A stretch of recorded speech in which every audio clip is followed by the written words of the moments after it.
Hey, thanks for joining us today. We're taking a break from our leadership principles and doing a sidebar episode on navigating grief. In this day and time, so many people are walking through grief because of COVID, because of all kinds of reasons. It just feels to me as a pastor like there's an extra layer of grief on everything that we're doing. Today we have our very own Pastor Kevin Mahoney with us, and I'm going to let Kevin tell you about himself, but I do want to let our listeners know that Kevin is the best person I've ever met when it comes to navigating grief and doing grief counseling. So you're definitely going to want to stay tuned and share this podcast with your friends and others who need it. And as always, I have with me my co-host, Leslie Bennett.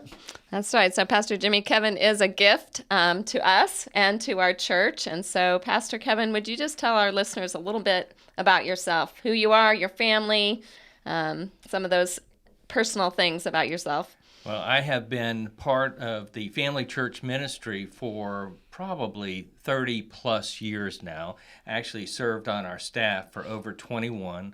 I am just proud to say that I am a father and a husband.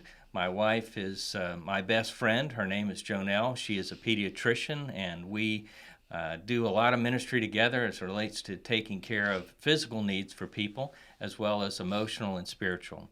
Jonelle and I have 3 children, Nick, Kurt, and Mary Ellen, and I would be remiss if I didn't start today and say that I am also a grandpa. That's right. And my daughter has married a young boy that I baptized here in the baptistry at this church when he was 6 years old. He's now 26, my son-in-law, and the father of my granddaughter, who is Millie Lynn, who has made my life just a joy. No doubt. And Kevin, in addition to managing a pretty big pediatric practice that you and Jonelle own, tell her what else you do for a living. Well, I have just the privilege of serving here with you, Pastor Jimmy, in our church in a number of different ways where I am part of our network resource team, and that is a full-time job in itself. I tell people I work part-time at our church, 20 to 50 hours a week. Yeah, and then I also have a consulting business where, given my financial background as a certified public accountant for nearly 40 years in the state of Florida, I help high net worth individuals in our community and across our country manage their life and portfolios. And I'm also a corporate pilot, so I do piloting for people who need to go from one place to the other and don't want to fly commercial airliners. So it's a little bit of a broad spectrum, but I'm having a lot of fun doing it all. Yeah, Kevin, you are a lot of fun for sure. And one of the things that you've done around here, even before I got here, is you've been kind of our go-to person when people are really hurting. And I've learned that over the years when someone gets in a car accident or when someone has a horrible diagnosis, or sometimes people have a sudden death or a tragedy in their family, the first person I always call is Kevin Mahoney. And I say, Kevin, here's what's happening. I'm going to need you to help me. And Kevin, before we get into how you do that, I'd love for you to just talk a little bit about your personal journey with grief, because I think that's part of how God's specially equipped you to fulfill this role in our church and in our community. I really do feel that God has called me into the care ministry to help people, especially those who've been through loss. What I can say is that when I was a teenage young boy, my mom passed away, and it was a very difficult time for our family. Some years later, when I was 23 years old, my father passed away. So I lost my parents early on in my life. Truthfully, though, Pastor Jimmy, as the oldest boy in a household, I always understood it would be my responsibility to care for the needs of my mom and dad and to provide at some point for their funeral and burial services, and I did that. Now, where it got a little complicated was some years later is I actually lost 2 sons of my own, and then my first wife passed away from cancer. So in addition to the loss of my parents when I was younger, I have been through this grief journey in a very personal way. And one of the things that God taught me through this is that through grief, there's really 2 choices. And the first is you can become bitter. Or the second is you can become better, because God does work all things together for good. And I've trusted him in that, and he's done some great things in my life to help me be very compassionate towards people who've been through loss, One of the things I'm very, very adamant about is I never say to somebody, I know how you feel. I want you to know nobody knows how you feel when you go through a loss. And for somebody to say that, and they've said that to me over the years, it oftentimes offends me. But what I try to tell people is, I don't know how you feel. Even if they've lost a child, even if they've lost a parent, even if they've lost a spouse, what I say to them, I know how Kevin Mahoney felt, and I empathize with you, and I want to help you go from being bitter, which is a very natural response, to being better through Jesus, because he can take us from bitter to better. And Kevin, that's such a beautiful thing, and I think the way that God has even used these really traumatic and just terribly sad things in your own life. In fact, your personal testimony of becoming a Christian is kind of wrapped up in these times. Absolutely. One of the things that God spoke to me about at the death of my first son, I was at Good Samaritan Hospital. It was the day of the Shuttle Challenger disaster, and I was sitting in a room waiting for information about what was going on with my wife, who was having a premature delivery issue. And the Shuttle Challenger on January 28th, 1986, blew up on the TV as we sat in there. And as we sat in there and we realized there was some kind of national crisis going on, a nurse came out and said, Mr. Mahoney, come with me. Your wife has delivered a 2-pound baby boy. And my son, Kevin Patrick Mahoney II, lived about 12 hours. And at his death, I held him in my arms, and I looked at him, small, 2 pounds, fully formed, everything developed that you could imagine, although in 1986, 2-pound babies did not necessarily survive. They do today. We often have them in Mahoney Pediatrics where today they survive and they thrive. But little Kevin passed away, and as I held him in my hands, I got very emotional, and even to the point where I was bitter towards God, saying, how could you let my son die? And one of the things that I had heard for a long time here at our church, even before I was a full believer in Jesus, was John 3:16. And I remember hearing, for God so loved the world that he sent his only begotten Son, that who would ever trust in him should not perish but have everlasting life. And in the embrace of my 2-pound baby boy who had just died within an hour, I realized that God so loved me that he sent his son for me to die, that I could have everlasting life. And I looked at my baby boy and I realized I would do anything for you, Kevin, to be alive. And he wasn't, and I understood that, and I know that was a harsh reality, but at that moment I understood the depth of love of our Father who art in heaven, who gave his son for us that we could have eternal life, because I would not in any way want to give my son's life. And through that, I totally trusted in Jesus. Through this ministry, grew in my faith, was baptized, and through that experience realized that God can take even the worst of circumstances and make good out of them. And salvation for me is the point in grief that has changed my entire life. Man, Kevin, that's so powerful that you would share that. And you and I have talked about that story many, many times. And you and I have been, we've been out to the cemetery where your boys are. And we've talked about it many times. And I do think that that kind of sets you up. So with all this experience of personal grief, how did you ever get started doing grief counseling with other people? Well, through the loss of my son Kevin, and then 2 years later, the same situation with David, he was also a 2-pound baby infant who passed away, I started to understand that I need to get help. And ultimately, I was trying to seek help for this. And in the midst of all of that, my wife was diagnosed with cancer. We did a 10-year cancer journey with her, and then she passed away. And through that journey, I had a friend of mine who was very close to me. He put his arm around me and said, I know you think you're strong. I know you're a very good pastor, but you need help. You need to get some grief counseling.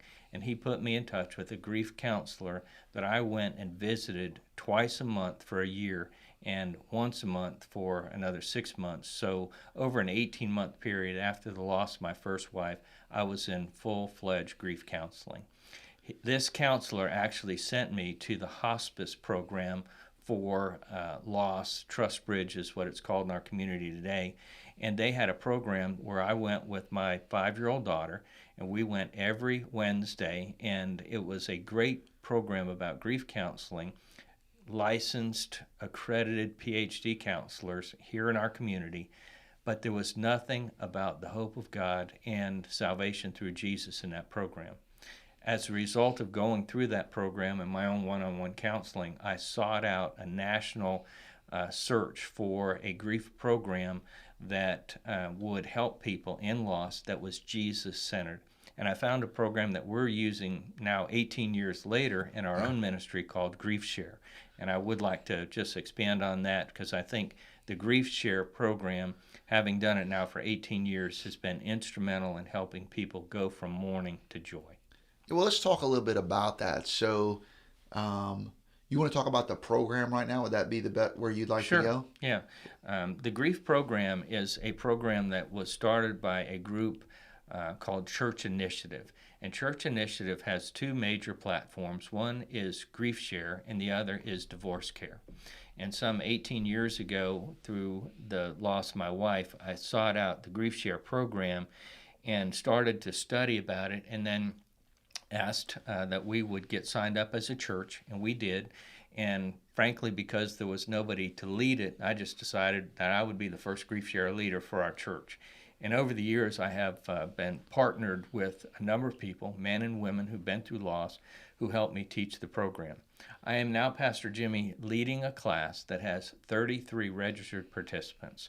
We had 25 people in our class last week, and in 18 years of doing Griefshare, I've never had a group this large. I think part of that is the COVID dynamic, and part of it is that people are hurting and they need help. But Griefshare is designed for a group as large as 20 plus or as little as 2. And it's designed to help people through a video presentation, a small group interaction time where we talk to each other and share our own personal experiences. And then the Griefshare program has a workbook that has daily devotionals in it that if people do the daily devotionals, it will take them through the love of Jesus and the Scripture from Old Testament to New Testament as to why we can have hope even in the midst of loss. Yeah, and I tell you, this program has been so great for our church because it gives you a place.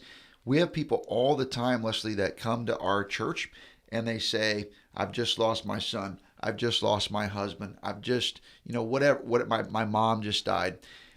And having a place where I know immediately where I'm supposed to send them is hugely helpful for our pastoral team. It is huge, and having someone like Pastor Kevin to lead it, and tell them a little bit more, Pastor Kevin, about how it works, because it's a 13-week program.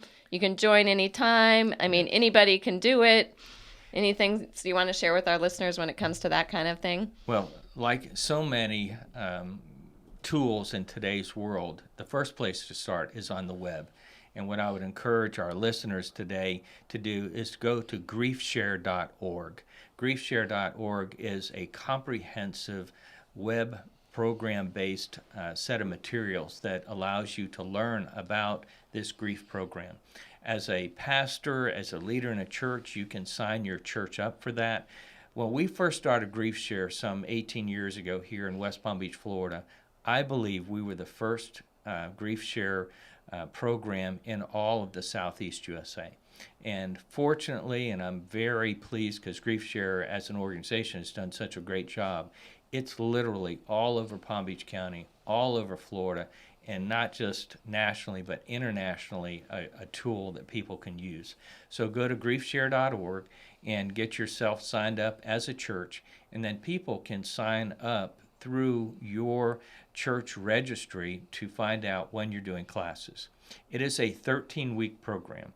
Early on in the craziness of who I am, because I often am an overachiever, we did 3 programs a year. And we always had a party at the end the last week. So we did 3 13-week programs and 3 parties, and it was pushing into 42 weeks a year. And there was a point, probably about a decade ago, that I said, maybe we should back down and do 2 a year, which is 26 weeks, and then a couple of parties. And what I can say is if you just want to start and try it, The materials are very self-explanatory. The videos that we present each week in the program are done by some of the leading professional PhD psychiatrists, psychologists, Christian-based leaders in the network of churches that we are happy to be a part of. So you know that you will be Christ-centered and then people-concerned that will help folks. So in terms of cost, the only real cost is that Griefshare sells the books. The books I just read recently are now going to $20 per book. It's a 13-week devotional that for $20 is a great deal. In our church, Pastor, we have made a commitment over the last 18 years. We buy the books for our people. I don't want somebody to say, well, I'd come, but I don't know if I want to spend $20 on a book. So when people come to the Griefshare here at Family Church, I've got a stack of 20 books there and tell them they can take the book as long as they promise me they're going to do the daily devotionals. So the whole idea behind the program, if you start it, is the video, the small group time, and then the workbook. And through that, and through a 13-week program, people become intimate family members. I had a fellow call me just this past week, and he said, listen, and I didn't even recognize the number when I answered it, and he said, I want you to know my dad died 19 years ago, and through your help and your grief counseling and your ministry, you have helped me and my family, and I just felt like I needed to reach out and call you today and tell you that today's my dad's birthday. 19 years ago, you helped us through this loss. People become close as brothers and sisters in this group setting. And I have people that we worked with over the years that will call me. They call each other. They minister to each other. I make it very clear every week when we meet that you're around a room with people that need to become very close, intimate prayer partners and friends to you, because although you don't understand what each person is going through, you're going through loss together, and you really can be a godsend in a tough time. Yeah, and I find it to be so powerful too. And just for people that are listening that are pastors, there's a sense in which Griefshare is like Alcoholics Anonymous or something like that, where it's everyone who comes isn't necessarily going to be a part of your church, but you'll have a big impact in the community in this way. And the other part of this is that we have had many, many, many people come to Christ because they came to Griefshare. Many, many, many people baptized in our church because they've come to Griefshare. And so we found it to be a huge evangelistic ministry, a huge part of meeting needs and just directing people towards Christ. I wonder, Kevin, if you could just speak briefly to pastors and other leaders who are listening that are dealing with grieving people right now. When you're can you give us just a primer? So if I'm just your basic pastor, I meet someone who's going through grief, what should I be careful to do or say or not say? How do I get started talking to them? Sure. What I tell people is that early on, your presence is the present. And what I mean by that is that when I'm working with a mom that has lost a 3-month-old child, there's no explanation to her as to why this happened or how I can make her feel better. What I do is I just show up and I listen and I speak of the love of a holy God who wants to work them through this. And when the time is right, you can provide some direction and answer. But often just being present in their life at the initial time of loss is very helpful. There's no cliche that helps. Frankly, coming around somebody and just saying, I'm here to help you. You don't need to say anything to me. I may not say anything to you, but I'm here to be a support, and whatever that is, I'm here for you. Let me know how I can help. That's how we start. And then there's a multitude of information that's in the Griefshare program that helps people. I mean, it's one of these things that the grief program talks about. God might give you more than you can handle, but God will never give you more than He can handle. So I always point people to God, because in each of our lives to act like, oh, well, God would give me nothing more than I can handle, that's not true. If you stood at the graveside of a loved one, in my case, stood at the graveside of my son Kevin and saw that little casket go on the ground, and then later, a couple of years later, see David's casket go on the ground, that's more than you can handle. But what I can tell you is that if you will share with somebody, God will never give you more than he can handle. You don't have to be afraid. Now, you're going to suffer. You're going to go through a series. We talk about through the Griefshare program what the things are you're supposed to do in the first month, the first 6 months, the first 12 months. And then very cautiously, I tell people that year one is difficult. Year two could be more difficult. So we have to just be available to help them and walk them through those things with the resources that are available in the Griefshare webpage and through the Griefshare workbook. Well, Kevin, one of the things that's been most helpful that I've actually learned from you is I often hear you say to people on the day that someone dies, or the day, the days immediately after, you'll say, hey, what you need to do today is get through today. And then tomorrow you need to get up, put on your clothes, and you're going to have to do this, this, and this, and then you're going to get through tomorrow. Yeah. And you just tell, I love the way that you talk about that. And that's been a huge lesson to me in just talking to people who are really wrestling with deep grief. Right. One of the things that's a very important part of the Griefshare training in the early weeks is we teach people the acronym DEER, D-E-E-R. And as you talked about, sometimes you just put one foot in front of another. You get out of bed and put your clothes on. DEER is to start with D is to drink, stay hydrated, make sure that you don't let your body... Not alcohol, but... And what I can say is that Gatorade and water keeps your body healthy. E is to eat, and eat in a normal fashion where you're not binging on food or too starving yourself. So drink, eat. The next is exercise. Not go to the gym and do some crazy workout, but your body is hurting as well as your heart and your mind. You need to get out and take a walk and take some deep breaths. And then R is rest. You need to get rest. So when we teach people early on that they need to drink to stay hydrated, eat to stay healthy, exercise so that their body doesn't just collapse, and rest, it's a very important part of that, because people think that just because they've had an emotional loss, their body's not reacting. Your body has trigger points where I personally, in one of the grief scenarios that I had, Pastor, I ended up spending 15 days at JFK Hospital here locally because I had an emotional and physical life breakdown. And it was a result of the hardship of grief that I went through. And I wasn't honoring the lessons that I've learned through Griefshare about drink, eat, exercise, and rest. So when you've been 15 days in the hospital because you had an emotional and physical breakdown, you lead the cheer on that, because you know people can harm themselves. Part of the Griefshare training, too, is to tell people, go see your primary care doctor, because you've been through an emotional loss that's going to have a physical trauma on your body, and we expect you to get medical counsel help. Maybe it's medicine for cholesterol. Maybe it's medicine for anxiety. Maybe it's medicine for sleeping. But going to your primary care doctor is a great recommendation, and that comes out through the Griefshare material.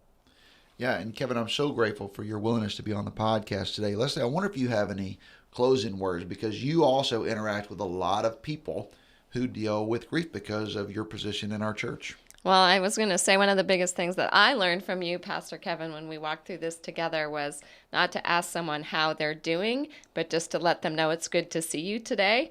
And that's really a key thing to remember with any person going through grief or some kind of sorrow in their life, because that question of like, how are you doing? Bad. The question is, I'm doing bad. So just that idea of it's nice to see you today is really helpful. I think that was a super helpful thing for me. And Kevin, I so appreciate your ministry here, and I just would encourage people to get these materials that Pastor Kevin has talked about, to listen to the things that he said today, because honestly, it really is such a godsend, and especially in this season, like you referenced earlier, Pastor Kevin, just the things that we're seeing now and the number of people that are going through this. I do feel like as believers in Jesus, we need to be equipped to give people the hope that they need. So thank you. Well, it's been my privilege, and I can say in the 18 years, Pastor, that I've been doing this here in our church, the last 60 days and frankly the last 6 months have been overwhelming. And I'm sure that the pastors that we're speaking to today are struggling through the difficulty of what loss has been over the last 18 months with COVID. And this material through the Griefshare.org program can help them, whether or not they have, a large church with a huge number of volunteers who could do it, or they as pastors or with a small group of volunteers who have a heart for the hurting can do it, and it's available to make a difference in the lives of people that are hurting, and we can be that resource through the power of God. Yeah, and I'm so thankful for that. So I would love for everyone to just really dial into that. Whether you have a large church or a medium-sized church or a small church, or if you're a lay person or you're a volunteer at your church, that website, griefshare.org, has all of the resources that you need to get started. You don't need a big budget. You don't need a big staff. Kevin said you could do it with just 2 people. And so I'd encourage everyone who's listening. All of us know people who are walking through grief. Some of you listening are walking through profound grief right now. And I'd love for you to go to griefshare.org, get the right materials, and start walking down the path. I'd also like to tell you, if there's any way that we can help you at Family Church, you can reach out to us by email. You can follow us on Twitter. All of that is available to you, and we'll do everything we can to help you. Hey, I really appreciate you listening today. This has been just pure ministry gold, and I hope that it has ministered to all of you like it has ministered to me even while we're having this conversation. And we'll be back next week with our next leadership principle, which is be an innovator. I'd like to encourage everyone to sign up for the Church for the Rest of Us conference coming up in February. Check it out on the web. And you can even meet Kevin Mahoney at the Church for the Rest of Us conference, and you can talk to him directly about Griefshare.